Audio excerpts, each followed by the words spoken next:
श्रीमन्नारायण नारायण नारायण भजमन नारायण नारायण नारायण। आज हम बताते हैं कि सभी लोग कहते हैं कि ब्राह्मणों से ही क्यों पूजा करानी चाहिए। हमारे शास्त्र के हिसाब से ब्राह्मणों को हमेशा पूजनीय माना गया है।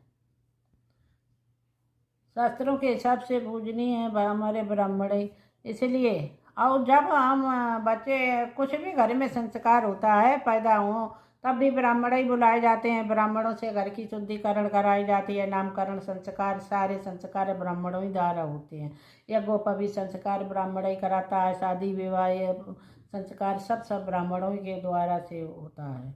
हाँ भाई, मनमानी कोई कर ले तो कर ले, लेकिन ऐसा ही हमारे यहाँ परंपरा से ऐसा ही चला आ रहा है कि ब्राह्मणों से ही कराना चाहिए। ब्राह्मण ही सुपात्र माने गए हैं।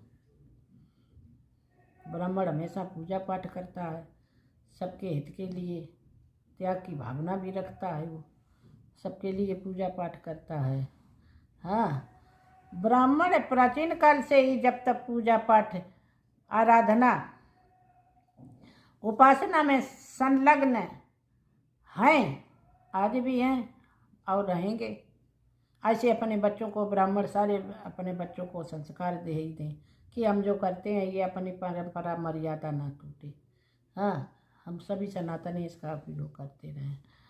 धर्मशास्त्र कर्मकांड आदि के ज्ञाता होने के साथ साथ इनमें उदारता, सात्विकता तथा त्याग की भावना होती है। ब्राह्मण हमेशा नरम होता है, बहुत कम गुस्से वाला होता है, बेचारा सबकी सुन लेता है। हाँ, जिस कारण में ईश्वरी तत्व के सर्वाधिक निकट रहता है।